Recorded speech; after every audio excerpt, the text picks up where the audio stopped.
Presiden bangga dengan paket ekonomi 8+4+5, diskon BPJS 50% untuk pekerja gig. Tapi siapa sangka di Jawa Barat seorang gubernur justru selangkah lebih maju. Ya, Deddy Mulyadi diam-diam kebijakannya seakan menyalip presiden. Jadi gini, pemerintah Provinsi Jawa Barat akan melindungi Bapak dengan asuransi.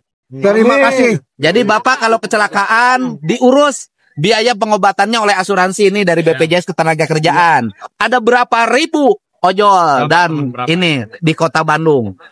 Di Kota Bandung dan nanti seluruh Jawa Barat. Jadi adanya terdaftar di aplikasi. Oh, di aplikasi terdaftar.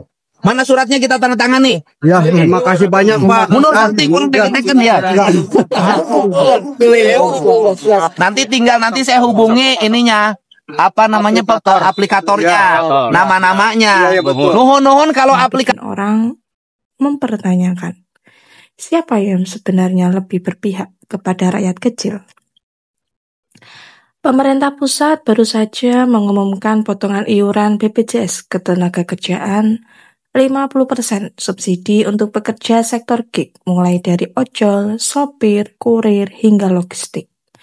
Anggarannya 36 miliar yang disiapkan, katanya untuk 731.000 orang selama 6 bulan.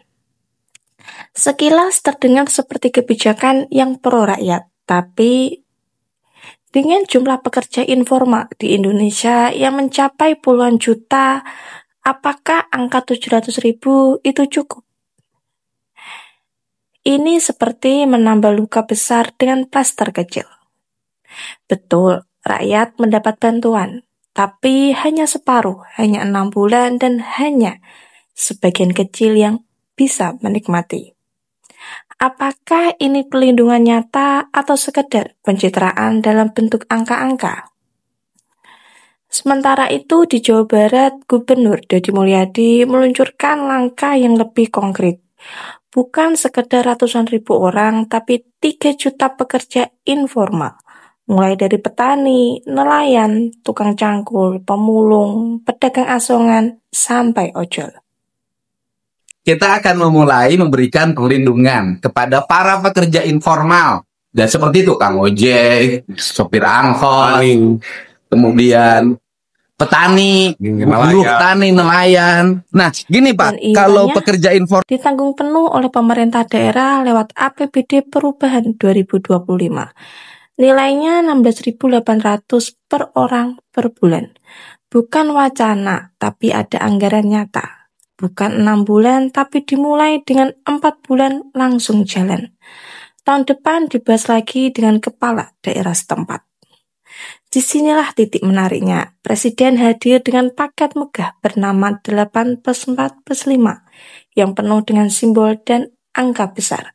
Tapi di lapangan, seorang gubernur mampu memberi perlindungan yang lebih jelas, lebih cepat, dan menyentuh lebih banyak rakyat.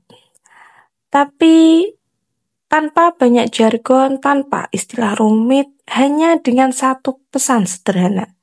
Rakyat kecil harus dilindungi.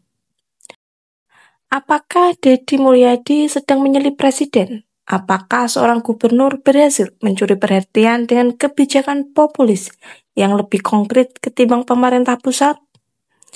Ini bukan sekedar soal BPJS, ini soal siapa yang benar-benar berdiri di sisi rakyat kecil. Apakah negara hadir lewat janji besar tapi terbatas, atau lewat langkah sederhana tapi nyata? Karena bagi nelayan, bagi ojol, bagi tukang cangkul, perlindungan kerja bukan sekedar program 6 bulan. Itu soal hidup dan mati. Jadi, apakah presiden yang memimpin atau justru Kang Deddy yang sedang diam-diam menyelip? Jangan lupa like and share ke teman-teman kalian supaya teman-teman kalian juga tahu berita terupdate baik dalam dan luar negeri. Terima kasih.